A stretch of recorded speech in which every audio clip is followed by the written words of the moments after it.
Hello बच्चों, कैसे हैं आप सभी लोग। उम्मीद करता हूं कि आप सभी अच्छे होंगे। मैं सुनील कुमार स्वागत करता हूं आपके अपने YouTube channel cracker GS academy में। बच्चों, हम यहां पर जो फिजिकल ज्योग्राफी है या कह लीजिए भौतिक भूगोल है, उसका हम लोग अध्ययन कर रहे थे और ये आज हमारी जो है इसकी बच्चों इसकी 4th क्लास है। ठीक है, 4th क्लास है, मतलब हम लोग इससे पहले 3 क्लासेस कर चुके हैं। मैं देखो, जब मैंने आपको फिजिकल ज्योग्राफी स्टार्ट कराया बच्चों, तो मैंने आपको बताया कि हम लोग इसको बहुत ही वेल मैनर्ड वे में और बहुत ही सीक्वेंस में चीज़ें कवर करेंगे, एक एक चीज़ कवर करेंगे। इसीलिए मैंने फर्स्ट क्लास में आपको पूरा सिलेबस, यूपीएससी मेंस का पूरा सिलेबस मैंने आपको कवर किया, पूरा बताया, एक एक टॉपिक कैसे किस किस क्या क्या पढ़ना है। मैंने पहले क्लास में आपको पूरा सिलेबस डिस्कस किया, फिर मैंने आपको बताया कि हम लोग की क्या स्ट्रेटजी रहेगी, कैसे आप लोग मेरे साथ नोट्स बनाएंगे, कैसे आप लोग चीज़ें करेंगे। ये सारी चीज़ें मैंने फर्स्ट क्लास में पढ़ाई। सेकेंड क्लास में मैंने बच्चों शुरू किया था, मैंने जो टॉपिक शुरू किया था सेकेंड क्लास में, मैंने एकदम फर्स्ट टॉपिक से स्टार्ट किया था, जहां से क्या होता है ब्रह्मांड की उत्पत्ति। ज्योग्राफी में सबसे पहला टॉपिक ये होता है जो कॉस्मोलॉजी के अंतर्गत आता है, यानी ब्रह्मांड विज्ञान के अंतर्गत आता है, वो है ब्रह्मांड तथा सौरमंडल की उत्पत्ति। तो फर्स्ट क्लास में मैंने सेकंड क्लास में, फर्स्ट क्लास में तो मैंने आपको सिर्फ सिलेबस और सारा कुछ डिस्कस किया था।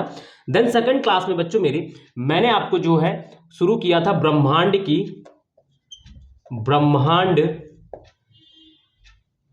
या ऐसे लिख सकते हैं तथा ब्रह्मांड तथा सौरमंडल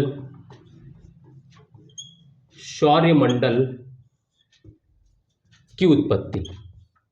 ये मैंने आपको टॉपिक फर्स्ट क्लास में स्टार्ट किया था। ठीक है, हमारा ये टॉपिक था। फिर मैंने कहा था कि ये तो हमारा मेन टॉपिक है, इस टॉपिक के अंतर्गत हम लोग क्या क्या सब टॉपिक कवर करेंगे, ये मैंने आपको डिफाइन किया था। हमने कहा था कि बच्चों इस टॉपिक के अंतर्गत हमें जो चीजें पढ़नी है वो क्या है, तो मैं आपको एक बार बता दूं। ठीक है, मैंने पिछली क्लास में भी बताया है, इस क्लास में भी बता देता हूं। हमने कहा था कि इसमें सबसे पहले हमारा जो टॉपिक है वो है ब्रह्मांड की उत्पत्ति। फर्स्ट टॉपिक तो यही है, ब्रह्मांड की उत्पत्ति, कैसे ये पूरा ब्रह्मांड बना है बच्चों, ये मैंने आपको पिछली क्लास में पढ़ाया था। ब्रह्मांड की उत्पत्ति के बाद फिर सेकंड हम लोग देखेंगे पृथ्वी की उत्पत्ति। क्यों बच्चों? क्योंकि हम अर्थ पे रहते हैं, हमारा जो पृथ्वी एक ग्रह है और उसमें हम रहते हैं, तो हमको ये पता होना चाहिए ना कि अर्थ अस्तित्व में कैसे आई, कैसे जब ये अर्थ थी, अर्थ कैसे बनी, किस चीज से बनी, ये सारी चीजें मैंने आपको लास्ट क्लास में बताई थी। देखो, सेकंड क्लास यानी फर्स्ट क्लास में तो मैंने आपको सिलेबस डिस्कस किया, सेकंड क्लास में मैंने ब्रह्मांड की उत्पत्ति बताया, और कल वाली क्लास में मैंने आपको बताया कि पृथ्वी की उत्पत्ति कैसे होती। देन फिर इसमें मैं कहा कि हमने कहा था कि इसमें और हम क्या पढ़ेंगे, फिर हम पढ़ेंगे सूर्य से संबंधित सिद्धांत, सूर्य से संबंधित अवधारणाएं पढ़ेंगे हम लोग, यह सिद्धांत मैंने लिखाया था। ठीक है, और देन फिर लास्ट में हम लोग पढ़ेंगे सौरमंडल यानी सोलर सिस्टम जिसको कहते हैं। इसमें मैंने कहा था कि इसमें हम लोग पढ़ेंगे क्या क्या, तो सौरमंडल में बच्चों मेरे सूर्य भी आ जाता है। ठीक है, और जो 8 ग्रह हैं ये भी पूरे आ जाते हैं, 172 उपग्रह हैं जो नेचुरल उपग्रह हैं, वैसे तो बहुत सारे अब हो गए हैं, लेकिन नेचुरल जो उपग्रह बताए हम 172 ये हैं। देन इसके बाद अगर हम बात करें तो जिसमें जो क्या कहते हैं उल्का पिंड है, ठीक है, उल्का पिंड, क्षुद्र ग्रह, ठीक है, और भी बहुत सारी चीजें हैं, पुच्छल तारा, ईटीसी, है ना, ये सारी चीजें हम लोग कवर करेंगे इस टॉपिक में। तो हमने कहा था जब सेकंड क्लास ली थी, जब ब्रह्मांड तथा सौरमंडल की उत्पत्ति शुरू वाला टॉपिक जब शुरू किया था, तो हमने कहा कि इतने सब टॉपिक है इसके अंतर्गत, हम लोग इतने सब टॉपिक कवर करेंगे। ठीक मेरे बच्चों, तो हमने क्या किया था कि जो सेकंड क्लास है इसमें हमने ये ब्रह्मांड की उत्पत्ति कवर की। फिर मैंने कल की क्लास में मैंने आपको पृथ्वी की उत्पत्ति हुई को बताया, बहुत एक्सप्लेन करके 55 मिनट की क्लास है पूरी, बहुत डिटेल से मैंने एक चीज लिखाया है। ठीक है, और आज जो हम लोग स्टार्ट करने वाले हैं वो है सूर्य से संबंधित अवधारणा। देखो, मैं यहाँ पर आपको एक चीज और इंडिकेट कर देता हूँ, एक चीज और बता देता हूँ बच्चों। यहाँ पर मैं अभी आपको अवधारणाएं बता रहा हूँ, जैसे कि मैंने पृथ्वी की उत्पत्ति बताया, तो मैंने यहाँ पे पृथ्वी से संबंधित जो फैक्चुअल चीजें वो नहीं बताई। क्यों? क्योंकि जब हम यहाँ 8 ग्रह पढ़ेंगे ना, जब यहाँ 8 ग्रह पढ़ेंगे तब यहाँ पृथ्वी भी एक ग्रह है, तो यहाँ पर फिर हम लोग पृथ्वी को फिर से पढ़ना होगा। तो इसी वजह से मैंने यहाँ पर फैक्ट नहीं बताया, यहाँ हमने सिर्फ ऑरिजिन ऑफ अर्थ को बताया, ठीक है। इसी तरीके जैसे अब हम अभी आज पढ़ने वाले हैं सूर्य से संबंधित अवधारणाएं। तो देखो सौरमंडल में देखो सूर्य आ गया, तो हम जब सौरमंडल स्टार्ट करेंगे तो सबसे पहले सूर्य के ही फैक्ट हम लिखाएंगे आपको। इसीलिए तो मैं आज जो पढ़ाऊंगा उसमें आपको फैक्ट नहीं मिलेगा, लेकिन हमें कॉन्सेप्ट समझना है कि कैसे क्या था इसमें कॉन्सेप्ट, ठीक है। ये चीज आपको समझना है मेरी बात को।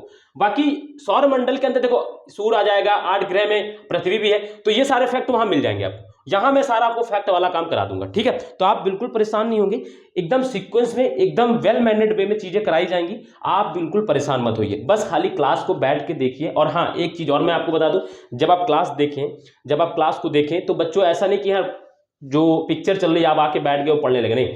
यहां पर क्या है कि आपके पास में कॉपी पेन होना चाहिए, ठीक है, क्योंकि सारा जो नोट्स है वो मैं यहां पर खुद लिखाता हूं, खुद डायग्राम बनाकर सारी चीजें समझाता हूं। तो एक एक चीज आपको नोट्स में मैं लिखा दूंगा, एक एक नोट्स आपका तैयार हो जाएगा, ठीक है। तो आपको क्लास के दौरान ही नोट्स बनाने हैं, और मैं जब कहूंगा नोट्स बनाना, मतलब जब मैं लिख रहा हूं तो आपको भी रुकते चलना है साथ में मेरे, ठीक है। और जब मैं समझाऊं तो आपको रुक के समझना है सबसे, ठीक है। तो आपके नोट्स भी तैयार हो जाएंगे, सेल्फ नोट। चलिए फिर हम आगे बात करते हैं। देखो बच्चों, अब हम स्टार्ट करते हैं आज के अपने टॉपिक को।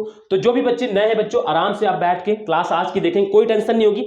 ये बिल्कुल सेपरेट टॉपिक है। देखो टॉपिक तो एक दूसरे से लिंक होता है, लेकिन आपको मैं गारंटी दे रहा हूं इस चीज को समझने में, सूर्य से संबंधित अवधारणाएं को समझने में आपको इनका कहीं पे ऐसा नहीं लगेगा कि मैंने ये नहीं पढ़ा तो मुझे नहीं समझ। हाँ, लेकिन ये आपको पढ़ना पड़ेगा। आप आज की पहले की क्लास देख लीजिए, फिर पीछे की 2 क्लास देख के नोट्स बना के आप आराम से सीक्वेंस में चीजें करना शुरू कर दीजिए डेली, ठीक है। और पर डे एक मेरी क्लास होती, आपको डेली 1 बजे यूट्यूब पर आपको मेरी क्लास मिल जाएगी, ठीक है। तो आप आराम से कर सकते हैं उसको। चलिए अब हम स्टार्ट करते हैं बच्चों, हमारे आज के टॉपिक को आगे बढ़ाते हैं, और फिर हम अब आराम से चीजों को समझते हुए चलेंगे, ठीक बच्चों। देखो मैं आपको बता दूं, जैसे कि आप जब फर्स्ट क्लास देखेंगे तो आपको अंदाजा लगेगा बच्चों कि हम लोग कितना मतलब क्या करने जा रहे हैं। चीजें आपको यूट्यूब पे बहुत सारे टीचर पढ़ाते हुए मिल जाएंगे, और बहुत सारे पढ़ाते भी हैं और अच्छा भी पढ़ा रहा है, ऐसा नहीं। लेकिन दिक्कत उनके साथ क्या है ना, वो किसी ना किसी इंस्टीट्यूट से जुड़े हुए हैं, तो उनका अंदर बाउंडेशन होता है, वो सारे टॉपिक आपको यूट्यूब पर नहीं पढ़ा सकते, तो आपको पेड खरीदना पड़ता है। लेकिन मेरे साथ ऐसा नहीं है, मेरा खुद का यूट्यूब चैनल है, मैं कहीं पेड पढ़ाता भी नहीं, तो मेरे साथ ऐसा नहीं। तो इसीलिए मैंने इंडियन ज्योग्राफिक सीरीज शुरू की, पूरा पढ़ाया मैंने। वर्ल्ड ज्योग्राफी सीरीज की पूरा पढ़ाया, उसमें कुछ टॉपिक रह गए तो मैंने कहा कि संडे हम उसको कवर करेंगे। अब हमने फिजिकल ज्योग्राफी सीरीज शुरू की, तो अब हम इसको भी पूरा कवर करेंगे, तो हम पूरा कवर करते चलते हैं, ठीक है बच्चों। चलिए अब आज की टॉपिक आपकी क्या रहेगी, आज आपका जो आपकी हेडिंग है वो रहेगी सूर्य से संबंधित अवधारणाएं। सूर्य से संबंधित अवधारणाएं, ठीक है ना। कॉन्सेप्ट रिलेटेड टू सन से संबंधित अवधारणा। तो हमने कहा था बच्चे कि जब हम इसको पढ़ेंगे तब हमने इसमें 2 अवधारणाएं पढ़नी है हमें। कौन कौन सी बच्चों मेरी, हमने आपको बताया था सिलेबस में, ठीक है। हमने कहा था कि इसमें हमें कौन कौन से पढ़ने हैं। तो पहली हमें पढ़नी है बच्चों मेरे जियोसेंट्रिक अवधारणा। कौन सी? जियोसेंट्रिक अवधारणा फर्स्ट तो ये हमें पढ़नी है इसमें। और सेकंड जो पढ़नी है वो है हेलियोसेंट्रिक अवधारणा। हेलियोसेंट्रिक अवधारणा,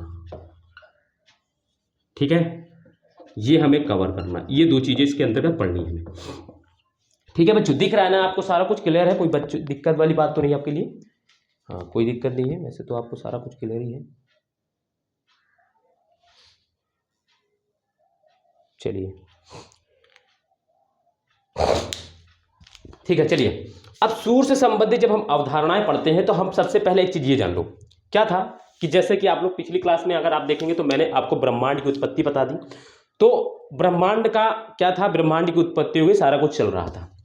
इसी क्रम में क्या हुआ बच्चों कि जो धार्मिक लोग थे, जैसे कि हम अपने भारत में देखेंगे तो भारत में बहुत सारे जो कह सकते हैं कि जो धार्मिक ग्रंथ हैं या बहुत सारी चीज़ें, उनमें क्या है कि हमें पढ़ने को मिलता है कि हमारे जैसे आज हम लोग जैसे क्या है, हम लोग 9 ग्रह की पूजा भी करते हैं। जैसे हिंदू धर्म में क्या है, 9 ग्रहों की पूजा होती है। तो हमारे यहाँ 9 ग्रह की मान्यताएं बहुत पहले से चली आ रही हैं, ठीक है। सिंधु घाटी सभ्यता में भी इसके कुछ साक्ष्य आपको मिलेंगे, वहाँ पर भी जो चौक बना के 9 ग्रहों की पूजा की जाती थी, इस चीज़ का आपको साक्ष्य जो है वो सिंधु घाटी सभ्यता में मिलेगा। यानी जो 1500 BC से पहले की जो सभ्यता थी कह सकते हैं उसमें, ठीक है। तो ये सारी चीज़ें आपको भारत में बहुत उस समय से भी मिलती हुई दिखाई पड़ेंगी। लेकिन जो ये पश्चिमी जगत है, ये कह लीजिए, और हमारे धर्म ग्रंथों में भी आपको दिखेगा कि 9 ग्रह हैं, है ना। हम लोग के रामायण महाभारत में भी आपको 9 ग्रह की चर्चाएं मिलती हैं, ठीक है। तो ये क्या है, धार्मिक ग्रंथ ही तो है। तो यहाँ पर हमें क्या है कि हमें चीज़ें आपके अपने जो ये अर्थ या सौरमंडल से संबंधित रिलेटेड चीज़ें मिलती रहती हैं, तो हम वहाँ पर अध्ययन करते रहते हैं, ठीक है। और हमारे बहुत सारे धर्म ग्रंथों में ये भी कहा गया है कि जो अर्थ है वो सूर्य के चारों तरफ चक्कर कर रही है, यानी घूम रही है। यानी जो सन है, सन एक जगह स्टेबल है, सन एक जगह पर है, उसके चारों ओर क्या कर रही है, अर्थ रोटेट हो रही है, रिवोल्यूशन कर रही है, यानी परिक्रमण कर रही है। जैसे हम लोग क्या होता है, एक मंदिर होता है, एक मंदिर के हम लोग क्या, मंदिर स्थिर रहता है और हम लोग उस मंदिर के चारों तरफ परिक्रमा करते हैं, है ना। तो इसी तरीके से कह सकते हैं कि जो सूर्य है उसको मंदिर मान लो और अर्थ को मान लो हम लोग भक्त हो गए, है ना। यानी कह सकते हैं कि जो चंद्रमा है वो क्या है, वो सन की भक्त है, सन की भक्त है, सन की क्या है, एक है ना, भक्त है। और वो क्या करती है, रोज पर डे उसका काम क्या है, 24 घंटे और सातों दिन क्या करती है, परिक्रमा करती रहती है ना। जैसे हम लोग क्या करते हैं, जब मंदिर जाते हैं तो हम लोग मंदिर की परिक्रमा करते हैं, मंदिर स्टेबल रहता है लेकिन हम लोग उसके चारों तरफ घूमते रहते हैं। इस तरीके से अर्थ जो होती है वो क्या होती है, सन के चारों तरफ घूम रही है, ठीक है। ऐसा हम लोग हमारे धर्म ग्रंथों में हम लोग जो हम लोग अपनी वो पढ़ते हैं, क्या कहते हैं, बहुत सारी धर्म ग्रंथ है, इसमें सारी चीज़ें हमको ये मिलती है। लेकिन जो पश्चिमी जगत है बच्चों, पश्चिमी जगत में इसका उल्टा अवधारणा थी। क्या थी, पश्चिमी जगत में जो यहाँ के जो पादरी वर्ग थे, या कह सकते हैं जो ईसाई धर्म के जो लोग थे, वो क्या कहते थे, वो कहते थे कि जो अर्थ है, वो अर्थ जो है वो क्या है, वो सेंटर में है। वो उनका देखो क्या कहना था, उनका कहना था कि अर्थ जो है वो सेंटर में है, ठीक है। और सन, ये क्या है बच्चों, मेरे ई फॉर में अर्थ लिख दे रहा हूँ, और सन क्या कर रहा है, इसके चारों तरफ चक्कर लगा रहा है, सन इसके तरफ चारों चक्कर लगा रहा है, ये सन है, ठीक है। ये कौन कहते थे, ये ईसाई जगत के लोग कहते थे, और ये पश्चिमी जगत के लोग जो पादरी वर्ग था, यहाँ जो जैसे हमारे यहाँ पंडित होते हैं मंदिर में, ऐसी ईसाई में जो ईसाई चर्च होते हैं, चर्च के जो मुख्य पुरोहित मान लो, उनको पादरी वर्ग कहते हैं, उनको पादरी कहते हैं। तो वहाँ क्योंकि देखो क्या था, पश्चिमी जगत में धर्म का जब तक जो क्या कह सकते हैं, जो प्रोटेस्ट धर्म नहीं आया था उससे पहले तक, या कह सकते हैं 17वीं शताब्दी के पहले तक बच्चों, अगर हम बात करें तो यहाँ पर क्या था, यहाँ पर धर्म का बहुत बोलबाला था पश्चिमी जगत में। जो धर्म कह दे वही कानून था, जो धर्म कह दे वही नहीं। जैसे अब हम जो एक मूवी आई थी, मेरा वचन ही है शासन, है ना, मेरा वचन ही है शासन, कौन सी पिक्चर थी, बाहुबली, है ना। वो माहिष्मति जो क्या कहती है ना, वो कहती माहिष्मति, ठीक है। तो वो क्या कहती, मेरा वचन ही है शासन। तो इसी तरीके से जो पादरी वर्ग कह देता था वही उस समय माना जाता था। तो पादरी वर्ग जो है वो कहता था कि जो हमारा धर्म ग्रंथ है ये मानता है कि जो सन अर्थ जो है वो स्टेबल है, यानी जो स्थिर है, और सन उसके तरफ चारों तरफ चक्कर लगा रहा है, और ये मान्यता चली आ रही थी। लेकिन हमारे यहाँ ऐसा नहीं था, और इसी को आधार मानकर, इसी को आधार बनाकर एक वहाँ पर कब 140 ईस्वी में, है ना, इसी को आधार मान, अब देखो डेट मत लिखिए, मैं अभी बताता हूँ। इसी को आधार मानकर क्या किया था, क्लॉडियस टॉलमी ने अध्ययन किया, और क्लॉडियस टॉलमी ने जब अध्ययन किया तो उसने भी सेम ऐसी ही अवधारणा दी। सेम ऐसी अवधारणा मतलब कैसी, उसने भी ये बताया कि जो अर्थ है वो स्टेबल है, और सन जो है उसके चारों तरफ क्या कर रहा है, चक्कर लगा रहा है, यानी सन जो चारों तरफ उसके तरफ घूम रहा है, ठीक है। तो ये किसने बताया, क्लॉडियस टॉलमी ने। और यही को क्या बोला गया, इसी को बोला गया जियोसेंट्रिक अवधारणा। इसी को क्या बोला गया मेरे बच्चों, जियोसेंट्रिक अवधारणा। तो अब आप लोग हेडिंग डालेंगे जियोसेंट्रिक अवधारणा, और उसमें लिखेंगे, उसमें थोड़ा सा मैं जो लिखवा रहा हूं उसको लिखेंगे अभी आपको, ठीक है। तो आप लोग जियोसेंट्रिक अवधारणा हेडिंग डालेंगे और उसमें लिखना शुरू करेंगे, मेरे साथ साथ लिखना शुरू करेंगे। तो मैं जो लिख रहा हूं उसको लिखेंगे, ध्यान से सुनेंगे मेरी बात को हम लोग, ठीक है। क्या बोला इन्होंने बोला, देखो अब पहले हम जान लें कि जियोसेंट्रिक क्या है। तो हम लिखेंगे मेरे साथ साथ, इस अवधारणा का प्रतिपादन, लिखेंगे मेरे साथ साथ, इस अवधारणा का प्रतिपादन 140 ईस्वी में क्लॉडियस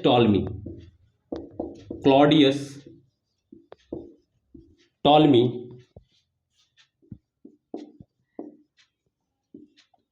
ये कहाँ का था बच्चों, ये मिस्र का था, ठीक है, ये मिस्र का था, इजिप्ट जिसको बोलते हैं। या इस अवधारणा का प्रतिपादन 140 ईस्वी में क्लॉडियस टॉलमी ने किया था, ठीक है, ये किया था। क्या इन्होंने बताया, तो ब्रैकेट चेंज, इस पैराग्राफ चेंज करके लिखना, इनके अनुसार, इस अवधारणा, ऐसे लिखे, इस अवधारणा के अनुसार, इस अवधारणा के अनुसार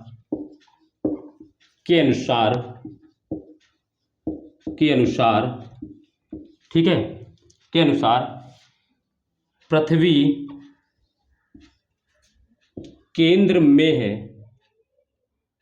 पृथ्वी केंद्र में है तथा पृथ्वी केंद्र में है, यानी पृथ्वी सेंटर में है, तथा सूर्य एवं अन्य ग्रह इसके चारों ओर चक्कर लगाते हैं, इसके चारों ओर चक्कर लगाते हैं, इसके चारों ओर चक्कर लगाते हैं, चक्कर लगाते हैं। ठीक है, ये इनका मानना था, इसके चारों ओर चक्कर लगाते हैं या इसकी परिक्रमा करते हैं, जो भी आप लिखना चाहें वो लिख सकते हैं मेरे बच्चों। ठीक है, बात को समझते चलेंगे आप लोग। इन्होंने कहा, क्या कहा, इन्होंने कहा इस अवधारणा के अनुसार, मतलब इन्होंने कहा, क्लॉडियस टार्विन ने कहा कि पृथ्वी केंद्र में है तथा सूर्य एवं अन्य ग्रह इसके चारों ओर चक्कर लगाते हैं, यानी इसकी परिक्रमा करते हैं। मैंने क्या कहा, जैसे कि हम लोग मंदिर जाते हैं तो मंदिर का हम लोग क्या करते हैं, परिक्रमा लगाते हैं, ना कि मंदिर ही हमारा परिक्रमा लगाता है, यानी मंदिर स्टेबल है और हम उसके चारों तरफ घूम रहे हैं। तो इसी तरीके से इन्होंने कहा कि जो अर्थ है, ठीक है, इसीलिए मैंने पहले उसको समझा दिया ताकि आप समझ पाए चीजों को। और इन्होंने कुछ नई बात नहीं की, इन्होंने क्या कहा, जो ईसाई जगत में पहले से चला आ रहा था, जो ईसाई जगत में पहले से चला आ रहा था वही बात इन्होंने कही, इन्होंने कुछ चेंज नहीं किया, इन्होंने कुछ चेंज नहीं किया। ठीक है, ठीक बात, इतनी चीजें। अब इनकी ये अवधारणा के बारे में समझ में आ गया। देखो ज्यादा हमें नहीं समझना, हमें समझना कि ये कॉन्सेप्ट है क्या बच्चे, तो हम कॉन्सेप्ट को समझ पा रहे हैं अच्छे से, तो आपको क्लियर है ये चीजें और कोई दिक्कत वाली बात नहीं है इसमें। ठीक है, ज्यादा इसमें कोई रॉकेट साइंस नहीं लगाना हमें, ठीक है, बस हमें समझना है चीजों को। तो हम समझ गए इसको, बात को, ठीक है, आप समझ गए होंगे, उम्मीद है मुझे। देखो बहुत प्यारे बच्चे, आप लोग समझ भी जाते हैं जल्दी से। चलो ठीक है, हम बात करेंगे। अब देखो, अभी हम लोग हेलिसेंट्रिक पर ही जाएंगे, लेकिन हम आपको थोड़ी सी हिस्ट्री जोड़ के कहानी बताते हैं। देखो यहां पर क्या है कि अब मैं थोड़ा आपको हिस्ट्री में भी ले जा सकता हूं, क्योंकि यहां पर मुझे स्पेस दिख रहा है हिस्ट्री में ले जाने का, तो इसीलिए मैं, अदरवाइज मैं ले जाता। देखो अब बात यहां पर ये समझनी है, और इन्होंने ये, देखो पहले से ये अवधारणा चली आ रही थी, लेकिन क्लॉडियस टार्विन ने फिर वही अवधारणा दे दी, वही चली आ रही थी। कब तक चली ये अवधारणा बच्चों, ये 1543 ईस्वी तक चली, बल्कि हम कह सकते हैं कि जब तक गैलीलियो ने दूरबीन का आविष्कार नहीं कर दिया तब तक, यानी 17वीं शताब्दी तक मेरे बच्चों, 17वीं शताब्दी तक यही अवधारणा इनके यहां चलती रही कि क्या, कि पृथ्वी जो है वो केंद्र में है तथा सूर्य एवं अन्य ग्रह इसके चारों तरफ चक्कर लगाते हैं। ये कब तक चलती रही, कब तक, 17वीं शताब्दी तक, यानी कह सकते हैं कि 1609 ईस्वी में, जब 1608-9 ईस्वी में जब गैलीलियो ने दूरबीन का आविष्कार किया तब तक यह अवधारणा चलती रही। लेकिन इससे पहले मैं थोड़ा सा आपको चीजें समझाता हूं। बच्चों क्या था कि आप सभी जानते हैं कि ये जो काल देख रहे हैं आप, जो 140 ईस्वी में ये जो काल देख रहे हैं, ये हमारे यहाँ क्या था इस समय, हमारे यहाँ इस समय बच्चों मौर्योत्तर काल चल रहा था। मतलब हम कह सकते हैं हमारे यहाँ क्या था, मौर्योत्तर काल। मतलब क्या था इस समय जैसे कि आप देखेंगे शक, कुषाण, है ना, सातवाहन, और आपको हूणों का आक्रमण दिखाई पड़ेगा। फिर शुंग वंश शासन कर रहा था, ठीक है, सातवाहन वंश शासन कर रहे थे। तो आप देखेंगे तो इस समय हमारे भारत में छोटे छोटे राजवंश शासन कर रहे थे। और इसी समय पहली बार यूरोप पे, पश्चिमी यूरोप के साथ हमारा बड़ी मात्रा में, हम बात कर रहे हैं बड़ी मात्रा में, वैसे छोटे छोटे कर्म तो बड़ी मात्रा में व्यापार करना शुरू हुआ, और हम लोग बहुत भारी मात्रा में व्यापार चल रहा था हमारे यहां से, ठीक है। लेकिन इस समय तो इतना ज्यादा कोई दिक्कत की बात नहीं। लेकिन जब आप गुप्त काल के बाद, जब हम गुप्तोत्तर काल पढ़ते हैं, ठीक है, जब गुप्त काल के बाद जब हम गुप्तोत्तर काल पढ़ते हैं, तो उसके बाद क्या होता है कि हमारे भारत में 711 ईस्वी में, ठीक है, मैं थोड़ा सा आपको हिस्ट्री में ले जा रहा हूं, 711 ईस्वी में या 12वीं ईस्वी में आपने पढ़ा होगा कि जो अरबों ने क्या किया था, हमारे भारत पर हमला किया था। जानते हैं आप लोग, आपने पढ़ा होगा, ठीक है, मोहम्मद बिन कासिम का नाम आपने सुना होगा बहुत बार। मोहम्मद बिन कासिम ने 712 ईस्वी में सिंध पर आक्रमण किया था, आपने सुना होगा बच्चों मेरे, ठीक है। तो जब उसने यहां पर आक्रमण किया, उसने सिंध को जीत लिया और सिंध को अपना 12वां प्रांत बनाया भारत का, तब हुआ ये बच्चों की कि यहां से ये वो जो सिंधवासी जो अरबवासी थे, बहुत सारे भारतीय धर्म ग्रंथ को, बहुत सारे भारतीय जो धर्म ग्रंथ हैं, जैसे आप कह सकते हैं मनुस्मृति है, महाभारत है, और भी बहुत सारे अर्थशास्त्र हैं, ये सब वो ले गए यहाँ से। अब वो मूल प्रति नहीं ले गए, जो उनकी जो संस्कृत में जो लिखे गए थे वो सारी चीज़ें ले गए। और क्या किया उन्होंने वहाँ जाकर कहाँ, अरबी भाषा में, फारसी भाषा में अपने यहाँ अनुवाद करवाया। और उस समय अनुवाद कौन करवाया? तो उस समय एक खलीफा हुआ करता था अरब जगत का, उसका नाम था मंसूर। ठीक है, उसका नाम था मंसूर खलीफा था। ठीक है, उसने क्या किया, अपने यहाँ जो अरब व्यापारी, जो अरब लोग थे जो आक्रमण किए थे, क्योंकि अरब का व्यापार भी चल रहा था, तो यहाँ से वो बहुत सारे धार्मिक ग्रंथ भी ले गए और धार्मिक ग्रंथ ले जाकर वहाँ पर अपनी भाषा में अनुवाद करवाया। और फिर क्या हुआ, उनको पढ़ा। ठीक है, और उनको पढ़ा, उनको अध्यात्म का बहुत अच्छा ज्ञान भी मिला। और फिर क्या हुआ बच्चों, यही अरब से जो धार्मिक ज्ञान हमारा था, यहां देखो अरब लोग हमारे यहां से धार्मिक ज्ञान ले गए, और फिर यही अरब वासियों का धार्मिक ज्ञान पहुंच गया यूरोप। और यूरोप में लोगों ने पढ़ा 15वीं शताब्दी में, जब 14वीं 15वीं शताब्दी में, इसके बाद कॉपरनिकस नामक एक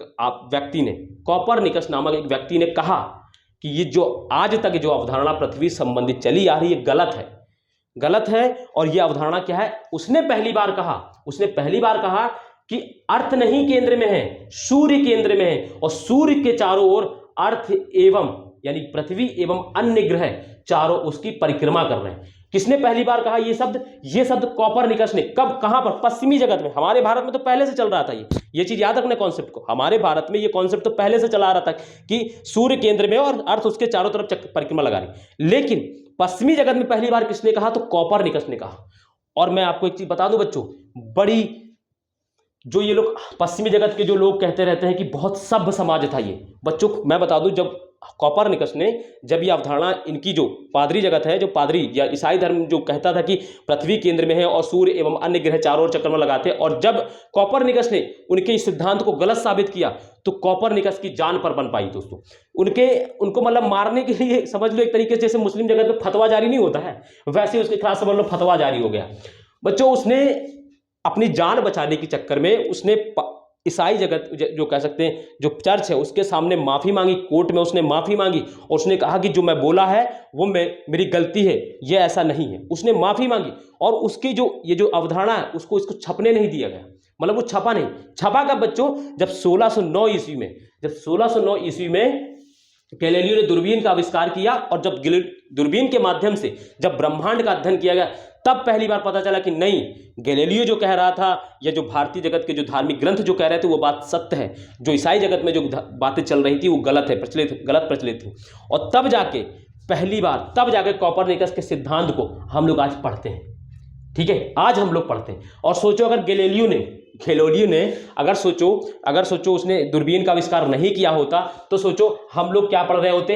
हम लोग ईसाई जगत के लोग तो क्या पढ़ रहे होते हैं, ईसाई जगत के लोग पढ़ रहे होते हैं कि अर्थ केंद्र में है और सूर्य एवं अन्य ग्रह चारों तरफ चक्कर लगाते हैं। और हम लोग क्या पढ़ रहे होते, हम लोग अपने धार्मिक ग्रंथों के अनुसार पढ़ रहे होते हैं कि सूर्य केंद्र में है और चंद्रमा और पृथ्वी एवं अन्य ग्रह उसके चारों ओर चक्कर लगाते हैं। इतनी चीजें, स्टोरी आपको समझ में आ गई। और देखो कैसे, देखो अब ये लोग बहुत अपने आप को सभ्य समझते हैं। हमारा धार्मिक ग्रंथ जब तक, मैं कह रहा हूं, जो औद्योगिक क्रांति जब आप पढ़ते हैं, औद्योगिक क्रांति जब तक भारत पे जब तक ब्रिटेन ने भारत पर आधिपत्य स्थापित नहीं कर लिया था, तब तक औद्योगिक क्रांति उससे पहले हुई भी नहीं थी। आप देखिए 15वीं शताब्दी है ना, 16वीं शताब्दी में, 17वीं शताब्दी में बच्चों क्या हुआ, औद्योगिक क्रांति आई। तो औद्योगिक क्रांति कब हुई, तो देखो आप लोग समझ सकते हैं ना, मतलब ऐसा हम नहीं कह रहे कि हमारे भारत में सारा कुछ है, लेकिन हम लोगों का क्या था ना कि बहुत साइंटिफिक चीजें चलती थी। ठीक है, तो इस चीज को आप समझ पाए कि नहीं, पहली बात तो अब वही चीजें हैं जो देखो, ये हेलियोसेंट्रिक अवधारणा किसने दी थी, तो अब चलो इसको लिख लेते हैं थोड़ा सा। स्टोरी समझ में आई कि नहीं आई? देखो मैंने जोड़ा थोड़ा सा, बस आपको स्टोरी में मजा आया होगा आपको। ठीक है, अब जैसे हिस्ट्री का पार्ट था ये। ठीक है, जब आप लोग भारत पर अरबों का हमला पढ़ते हैं तब वहीं पर ये स्टोरी पढ़ाई जाती है। ठीक है, और हो सकता है कि बहुत सारे लोग नहीं पढ़ाते होंगे, लेकिन वहीं उसी समय ये पढ़ी जाती है। ठीक है, यानी देखो भारत से अरब लोग हमारे ज्ञान को ले गए और अरब से यूरोप में पहुंचा, और यूरोप से फिर यूरोप वाले हमें सिखाने आए थे। देखो हमारा ज्ञान ले गए और फिर हम ही को सिखाने आए। ठीक है, तो ये चीजें चल रही थी। अब हम बात करते हैं हेलियोसेंट्रिक अवधारणा की। तो हेलियोसेंट्रिक अवधारणा क्या है बच्चों, तो इसके बारे में लिखेंगे बच्चों मेरे, इसके बारे में लिखेंगे, इस अवधारणा का प्रतिपादन लिखेंगे। इस अवधारणा का प्रतिपादन 1543 ईस्वी में, देखो 1543 ईस्वी में उसने ये कहा था, ठीक है। 1543 ईस्वी में कोपरनिकस, इस अवधारणा का प्रतिपादन 1543 ईस्वी में कोपरनिकस ने किया था। अब क्या लिखेंगे, फिर क्या लिखेंगे, इस अवधारणा के अनुसार, इस अवधारणा के अनुसार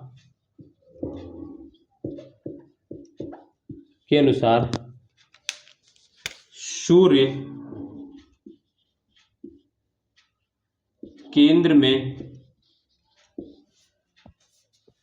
केंद्र में है तथा पृथ्वी एवं अन्य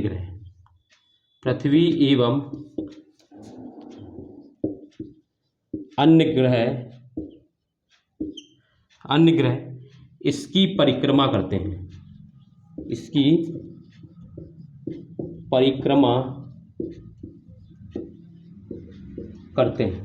अब इसी से रिलेटेड आगे हम लोग सौरमंडल पढ़ेंगे, तब और समझ में आ जाएगा। देखो एक एक चीज रिलेटेड है, ठीक है, एक एक चीज एक एक टॉपिक से रिलेटेड है, कहीं भी कुछ नहीं पढ़ सकते हम लोग। देखो मैंने पढ़ाया कि पहले क्या अवधारणा थी, फिर ये आई, और फिर इसी से रिलेटेड हम लोग क्या पढ़ते हैं, सौरमंडल में क्या पढ़ते हैं, सूर्य होता है, सूर्य के बाद उसके चारों तरफ 8 ग्रह उपग्रह परिक्रमा करते हैं, और उपग्रहों के चारों ओर भी कुछ उल्कापिंड परिक्रमा करते हैं। तो ये सब चीजें एक दूसरे से जुड़ी हैं। अब यहां पर हम ये समझ गए कि सूर्य के चारों ओर पृथ्वी एवं अन्य ग्रह परिक्रमा करते हैं, तो अब हम सौरमंडल जब पढ़ेंगे तो हम वहां जब डायग्राम बनाएंगे कि ये सूर्य है, इसके बाद पहला मंगल है, फिर बुध है, पहले बुध है, फिर मंगल है, फिर इस तरीके से पृथ्वी है, बृहस्पति है, इस तरीके से फिर हम बताएंगे, तो आपको समझ में आएगा कि हाँ सर ने पिछले ये कॉन्सेप्ट बताया था, अब उससे रिलेटेड चीजें। तो एक एक टॉपिक रिलेटेड होता है, एक एक टॉपिक रिलेटेड होता है, एक एक सब टॉपिक रिलेटेड होता है। हम लोग क्या करते हैं, कहीं से कुछ भी पढ़ने लगते, उस चक्कर में क्या होता है, हमारे नॉलेज के हम पढ़ते हैं, हम अच्छे समझ नहीं पाते, क्योंकि जब तक चीजों को सीक्वेंस में नहीं पढ़ेंगे, क्या कौन सा पहले पढ़ना है, कौन सा बाद पढ़ना है, ये तभी समझ पाएंगे, है ना। और ये मैंने बच्चों में बता दूं, ये मेरे खुद के ये स्ट्रक्चर बना हुआ, किसी ने मुझे नहीं पढ़ाया है इस तरीके से। मैं पढ़ा हूं बहुत जगह से, लेकिन मैं बहुत सारे टीचरों का योगदान भी मेरे जीवन में रहा, मेरे ज्ञान को ज्योग्राफी पढ़ाने में। लेकिन ये सब जो मैं करता रहता हूँ, ये खुद की मेरी रहती है कि क्योंकि मैंने 2-3-4 बार नोट्स बनाए हैं खुद से ये ज्योग्राफी के, फिर मैंने उसको समझाया कि नहीं सीक्वेंस में बनाना है तो पहले इनको रखो, फिर इनको रखो, और इस तरीके से स्ट्रक्चर बनाना। तो मैंने अपने सारी चीजें स्ट्रक्चर वे में तैयार की हुई हैं, तो इसी वजह से मेरी चीजें एकदम सीक्वेंस में चलती रहती है, ठीक है। तो आपको भी इसी तरीके सीखना है, और मैं सारी चीजें आपको करा दूंगा, दिक्कत नहीं लेनी आपको बस, ठीक बच्चों। बस आपको करना बच्चों यही है कि वीडियो को लाइक करना है, अच्छी लगे तो वीडियो को कमेंट करना है, चैनल को सब्सक्राइब कर लेना अगर चैनल सब्सक्राइब नहीं किया अभी तक, जो भी नए हैं, ठीक है। और चैनल को और जो वीडियो है इसको शेयर करते रहे अपने दोस्तों को, जो भी आपके जानने वाले हैं उन तक जरूर पहुंचाएं, ठीक है, ताकि और लोग भी देखें क्या कंटेंट है, किस तरीके से मैं चीज़ें पढ़ा रहा हूँ, ठीक है, ये चीज़ें। और हाँ मैं आपको बता दूं, जैसे कि जो भी बच्चे अगर आज उन्होंने मतलब अभी तक इंडियन ज्योग्राफी सीरीज नहीं की, और अगर कर भी ली कहीं से, तो एक बार मेरी जरूर देखें। मैंने इंडियन ज्योग्राफी जिस तरीके से मैं यहाँ ये चीज़ें पढ़ा रहा हूँ, उसी तरीके से मैंने इंडियन ज्योग्राफी बहुत डिटेल से, इस जैसे मैं यहाँ लिखा रहा हूँ वैसे हर चीज़ वहाँ लिखाया। मैंने 81 क्लासेस दी है पूरी इंडियन ज्योग्राफी कवर करने में, ठीक है। तो आप जरूर देखें पिछली क्लास, मैं उसकी प्लेलिस्ट की लिंक जो है मैं इसी वीडियो को दे दूंगा आपको, ताकि वहाँ मिल जाए। और हाँ वर्ल्ड ज्योग्राफी की सीरीज भी मेरी चली रही है, तो उसकी भी लिंक मैं यहाँ पर दे दूंगा, आप वहाँ से कर लीजिएगा। अभी तक 40 क्लासेस हो चुकी है वर्ल्ड ज्योग्राफी में, वो भी आप कवर कर लीजिएगा, आपको एक एक कर, ठीक है, तो आप आराम से कर पाएंगे, ठीक है जीसू।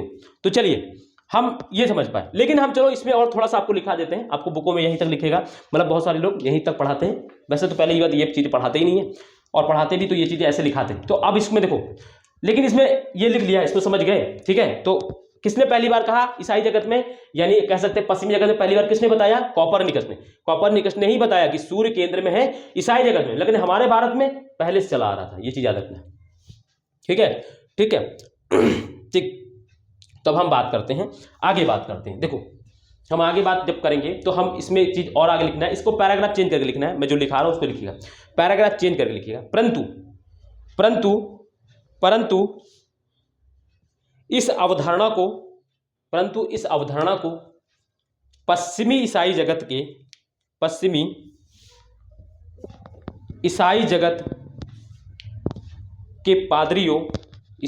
के पादरियों यानी जैसे हमारे यहाँ पंडित होता है मंदिर में, वैसे उनके यहाँ चर्च में पादरी होता है।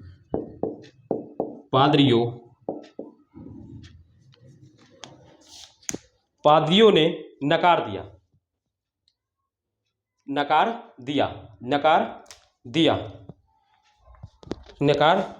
अब स्टोरी तो आप समझ ही गए बीच में क्यों नकारा था, तो हम उसको आप वहां लिखाएं पूरा, उसका कोई मतलब नहीं, आपको याद रखना है। किंतु 17वीं शताब्दी में, अब देखो मैं यहाँ 1609 नहीं लिखा रहा हूं, 1609 नहीं लिखा रहा हूं, क्योंकि 16 देखो अब 17वीं शताब्दी कैसे तय करते हैं कब 17वीं, तो जैसे 1700 है तो यहां से 18वीं, देखो 1699 तक को 17वीं शताब्दी बोलते हैं, ठीक है। और जैसे ही 1700 होता है, अब यहां से 18वीं शताब्दी की शुरुआत हो जाती है, तो हमेशा पीछे चलता है, ठीक है, एक चीज याद रखिएगा ये। तो 1609 में हुई तो यानी मैं लिखा दूं 17वीं शताब्दी, तो कोई दिक्कत नहीं है। तो 17वीं शताब्दी में किंतु 17वीं शताब्दी में जब गैलीलियो ने ऐसे लिखेंगे, गैलीलियो ने दूरबीन का आविष्कार किया, सॉरी ऐसे लिखो, किंतु जब 17वीं शताब्दी में गैलीलियो ने दूरबीन का आविष्कार कर ब्रह्मांड का अध्ययन किया,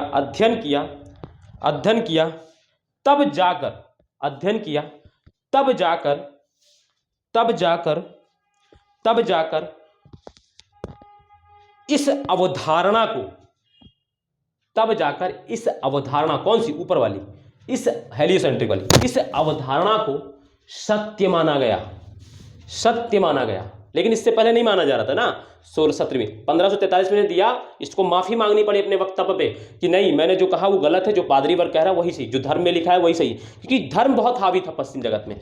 जब हिस्ट्री पढ़ेंगे आप, वर्ल्ड हिस्ट्री, तब शायद मैं आपको कभी पढ़ाऊं, लेकिन अभी देखते हैं क्या होता है आगे, ठीक है। तो ये चीजें समझ में आ गई आपको। तो ये था बच्चों हमारे सूर्य से संबंधित अवधारणाएं 2 पढ़नी थी, ठीक है। अभी बिल्कुल भी परेशान मत होइएगा, रीजन की क्या, क्योंकि हम लोग सूर्य से संबंधित चीजें अभी और पढ़ने वाले हैं। अब हम लोग पढ़ेंगे आगे जाके क्या पढ़ेंगे, कल से हम लोग सौरमंडल शुरू करेंगे, और सौरमंडल में हम लोग पढ़ेंगे सूर्य पढ़ेंगे, 8 ग्रह पढ़ेंगे, उपग्रह पढ़ेंगे, ठीक है। और फिर हम उसमें उल्का पिंड क्या होता है, क्षुद्र ग्रह क्या होते हैं, ये सारी चीजें पढ़ेंगे। इनसे यहाँ से क्वेश्चन आते हैं, वहां से आपको पीटी क्वेश्चन बहुत सारे मिलेंगे। यहाँ से आपको अभी तक मैं जो चीजें पढ़ रहा था हम लोग, वो पीटी में आपसे नहीं पूछा जाता। और मैं आपसे वास्तव में बताऊं, वो जीएस का भी पार्ट नहीं है, वो हिस्ट्री, वो ज्योग्राफी जीएस का भी पार्ट नहीं है, ज्योग्राफी जीएस में भी नहीं पूछा जाता। वो सारी चीजें क्या हैं, वो चीजें आप जब आप ऑप्शनल पढ़ते हैं, ज्योग्राफी में जब ऑप्शनल लेते हैं, तब वहां पर वो सारी चीजें पढ़ी जाती हैं, अदरवाइज नहीं पढ़ी जाती, ठीक है बच्चों। तो आपको याद रखना है। तो यहाँ से आपका आज की जो क्लास है, आज की क्लास से ही आप समझ लीजिए आपका जो जीएस मेंस है वो शुरू हो गया, ठीक है। अभी तक जो कल परसों की जो क्लासेस हम पढ़ रहे थे वो जीएस नहीं था, वो ऑप्शनल था हिस्ट्री ज्योग्राफी का, ठीक है बच्चों। लेकिन आपके कॉन्सेप्ट के लिए बहुत जरूरी था, आप समझ पाए कैसे क्या डेवलप हुआ है, उस चीज के लिए अपने जरूरी था, ठीक है बच्चों। तो इस चीज को ध्यान में रखिएगा आप लोग, ठीक है। तो ये बच्चों आज का ये हम समझ में आ गया आपको, ठीक है बच्चों। देखो पढ़ना आपको इसी तरीके से, मैं आपको एक चीज करा दूंगा, एक एक चीज आपका कंप्लीट हो जाएगा, बस आपको थोड़ा पैसेंस रखना पड़ेगा। रीजन ये है कि मैं चीजों को बहुत सीक्वेंस में कराता हूँ। आप हो सकता है कि मेरी जो सीरीज है ये फिजिकल ज्योग्राफी की थोड़ा लेट तक चले, लेकिन एक बार आप कर लेंगे तो आपको कोई भी टॉपिक कुछ भी छूटेगा नहीं, कोई भी क्वेश्चंस आपके नहीं छूटेगा, आप अच्छे से तैयार कर लीजिए। लेकिन मैं आपको ये भी कहूँगा कि डेली रिवीजन करा करें। पर डे आप जैसे क्लास कर लें, क्लास करने के बाद आप रिवीजन करें। रिवीजन करने जैसे आप सोने से पहले तो एक बार जरूर रिवीजन करके सोएं। दूसरी बात, हफ्ते भर में आपने 6 दिन में 4-5 दिन में जितना पढ़ा है, और उसको संडे या सैटरडे में आप पूरा रिवीजन करिए जितना है। देखो मंडे से लेकर आप फ्राइडे तक आप कर लीजिए, जो भी पढ़ रहे हैं पढ़ते रहिए, और सैटरडे एंड संडे को सारा रिवीजन के लिए रखिए। जितना आपने पढ़ा है हफ्ते भर में 5 दिन में, उतना 2 दिन में रिवीजन कीजिए। इससे क्या होगा, आपको याद रहेगा चीज़ें, आपकी चीज़ें बहुत अच्छे से क्लियर रहेंगी। क्योंकि जब हम एक बार में पढ़ते हैं हमें चीज़ें नहीं समझ में आती हैं, लेकिन हम जब 2-3 बार रिवीजन करते हैं तो हमें चीज़ें अच्छे से क्लियर हो जाती हैं। तो आपको रिवीजन पर सबसे ज़्यादा फोकस करना है मेरे बच्चों। ऐसा ना हो कि हम क्लास करते जा रहे हैं, इकट्ठा होते जा रहे हैं, ये भी कर लें वो भी कर लें, बाद में क्या होता है कि हम कर तो सब लेते हैं, लेकिन हम फिर उसका आउटपुट तो बहुत कुछ कर लेते हैं, इनपुट उसका हमें नहीं मिलता। तो जब हम किसी चीज़ को आउटपुट कर रहे हैं उसका इनपुट ना मिले तो कोई बेनिफिट नहीं है हमारे लिए। तो रिवीजन एकदम मस्ट है ना, तो उसको बहुत इंपॉर्टेंट है रिवीजन। ठीक बच्चों मेरे, तो बच्चों आज की क्लास को हम लोग यहीं तक रखें, हमें हो सकता है कि अब आगे क्लास की, ठीक है, तो आज हम लोग यहीं तक रखते हैं, बाकी हम लोग कल करेंगे। ठीक है बच्चों, तो बच्चों जुड़ने के लिए धन्यवाद। हाँ, लेकिन जाने से पहले एक चीज़ मैं आपसे कहूँगा कि वीडियो को लाइक कर दीजिएगा, कमेंट कर दीजिएगा चाहे, ठीक है, और चैनल को अगर आपने सब्सक्राइब नहीं किया, अगर आप नए हैं तो आप चैनल को सब्सक्राइब कर लें, और हाँ, जो बेल आइकन है, जो ऑल नोटिफिकेशन वाला बेल आइकन है, उसको जरूर प्रेस कर लें, क्योंकि जो भी वीडियो मैं ताकि मैं डालूँ तो आप तक उसका नोटिफिकेशन पहुँच जाए। ठीक है, और बच्चों वीडियो को अपने जो भी ग्रुप्स हैं, जो भी आपके जानने वाले, जो भी आपके रिलेटिव्स हैं, जो भी आप जहाँ भी आपका, जहाँ तक आप इस वीडियो को पहुँचा सकते हैं वहाँ तक पहुँचाएं। ठीक है, ताकि और भी लोग देखें बच्चों, क्योंकि आप ही लोग हैं, वीडियो को अगर शेयर करेंगे तभी तो दूसरे तक पहुंचेंगे। ठीक है, तो मैं तो आप लोगों के भरोसे यहाँ पे आया हूँ, जब मैं आपके लिए मेहनत कर सकता हूँ, थोड़ा सा आप लोग भी अपनी उंगलियों पे कष्ट देते हैं बच्चों, और थोड़ा सा आप लोग जरूर सपोर्ट करें मेरे। ठीक है, तो चलिए बच्चों आज हम लोग यहीं तक रखते हैं, बाकी कल मिलेंगे, तब तक के लिए अपना ध्यान रखिए। जुड़ने के लिए धन्यवाद, नमस्ते, बाय, जय हिंद।